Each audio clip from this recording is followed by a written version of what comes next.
Mauve. Véritable concentré de douceur, la mauve est une plante de tout premier ordre en phytothérapie, dès lors qu'il s'agit de trouver un remède apaisant et dénué d'effets secondaires, adapté à tout un chacun, depuis les femmes enceintes, jusqu'aux tout petits. Elle peut ainsi être d'une aide précieuse pour traiter certaines inflammations bénignes des sphères orales, dermatologiques, urinaires et digestives, principalement. Forme et préparation, infusion, décoction, macérat, eau florale, hydrolat, gélule, extrait sec, cataplasme, bonbon. Propriétés médicinales de la mauve. Utilisation interne. Propriétés calmantes, adoucissantes et anti-inflammatoires, la mauve apaise les gorges irritées ou enflammées et calme la toux sèche.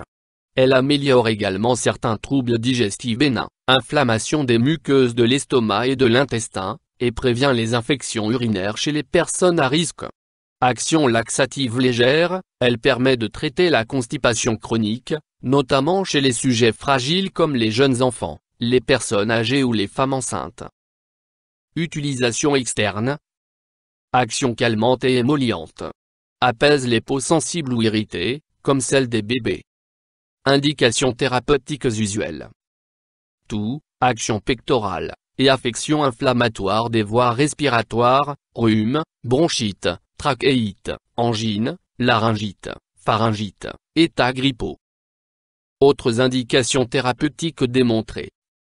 Troubles digestifs, constipation, hyperacidité de l'estomac, gastrite, gastro-entérite, colite. Affections et inflammation de la peau, irritation, démangeaisons, brûlures légères, dermatose, piqûres d'insectes, furoncles, abcès, infection buccale, douleurs dentaires, inflammation des gencives, aphte, stomatite, irritation et inflammation des yeux, conjonctivite. Troubles urinaires, cystite. Histoire de l'utilisation de la mauve. La mauve était déjà bien connue du temps des Grecs et des Romains, lesquels se délectaient de ses feuilles tendres, tout en lui reconnaissant des vertus laxatives.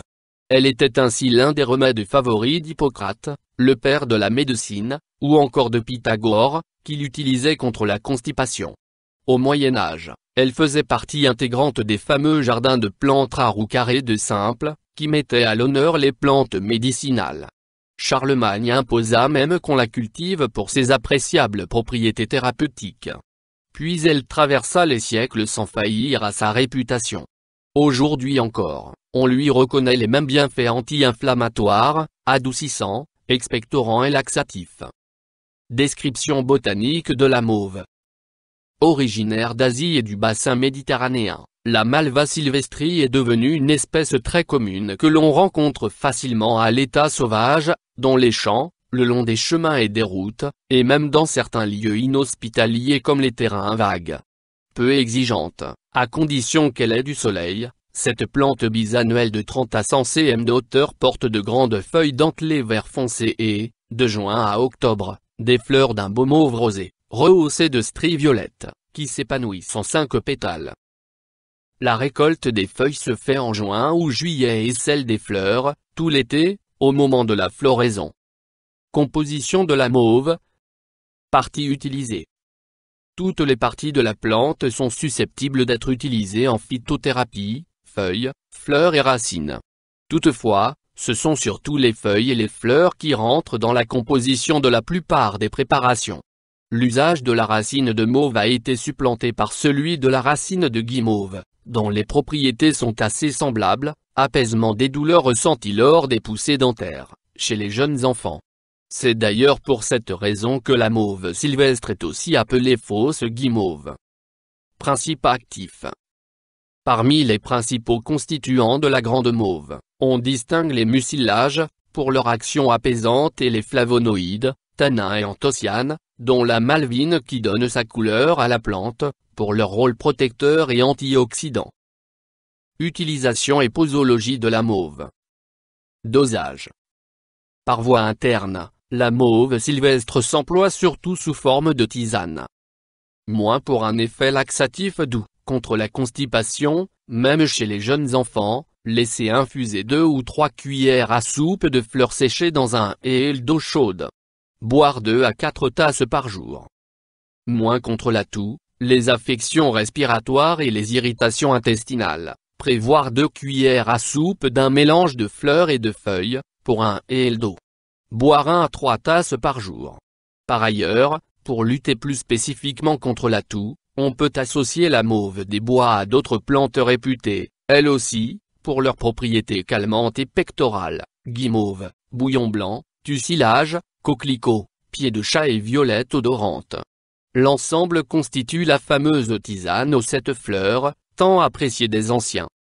Les extraits secs, gélules, et fluides peuvent remplacer les tisanes. Il est nécessaire de se conformer aux recommandations des notices correspondantes. En usage externe, les décoctions servent en bain de bouche, affection buccale, et gargarisme, ainsi qu'en lotion nettoyante et apaisante, à appliquer en compresse, peau irritée, fatigue oculaire, conjonctivite, lavage des petites plaies. Prévoir 30 à 50 g de feuilles et de fleurs en mélange, pour 1 ml d'eau bouillante. Appliquer plusieurs fois par jour. Le suc des feuilles fraîches calme les piqûres d'insectes. Précaution d'emploi de la mauve. Sans aucun caractère nocif, ce qui en autorise la prise chez les femmes enceintes et même les bébés, la grande mauve ne doit toutefois pas être consommée avec excès, du fait de son action sensiblement laxative. À forte dose, elle pourrait en effet entraîner des diarrhées. Il est indispensable de toujours respecter la posologie recommandée et, en cas de doute, de suivre les recommandations de son médecin ou de son pharmacien, surtout si le remède s'adresse à un très jeune enfant. Contre-indications. Peu de contre-indications, sauf en cas de diarrhée. Effet indésirable. Diarrhée possible en cas de prise trop importante. Interaction avec des plantes médicinales ou des compléments. Aucune interaction connue. Interaction avec des médicaments. Aucune interaction connue. Avis du médecin. Des bienfaits reconnus. Les vertus adoucissantes, anti-inflammatoires et émollientes de la Malva sylvestris sont clairement démontrées depuis des siècles, ce qui vaut aujourd'hui à cette plante bienfaisante d'être aussi beaucoup utilisée en cosmétique, dans des soins apaisants et hydratants, notamment destinés aux bébés. Avertissement. S'il est parfaitement envisageable de récolter soi-même des feuilles ou des fleurs de mauve pour réaliser des préparations maison, et notamment des infusions, on veillera toutefois à prendre quelques précautions lors de la cueillette. Tout d'abord, celle-ci devra s'effectuer par temps sec. Ensuite, les fleurs seront récupérées sans leur pédoncule et les feuilles devront être saines, sans présence de rouille. Enfin, comme la mauve se conserve très difficilement, il conviendra de l'utiliser immédiatement ou de la faire sécher très rapidement, dans les meilleures conditions. La recherche sur la mauve. Les rares travaux qui ont été menés sur la mauve, le plus souvent sur l'animal, mettent en avant ses propriétés adoucissantes et pectorales, grâce au mucilage, anti-inflammatoire et antioxydante, grâce aux flavonoïdes. YouTube Dr Alab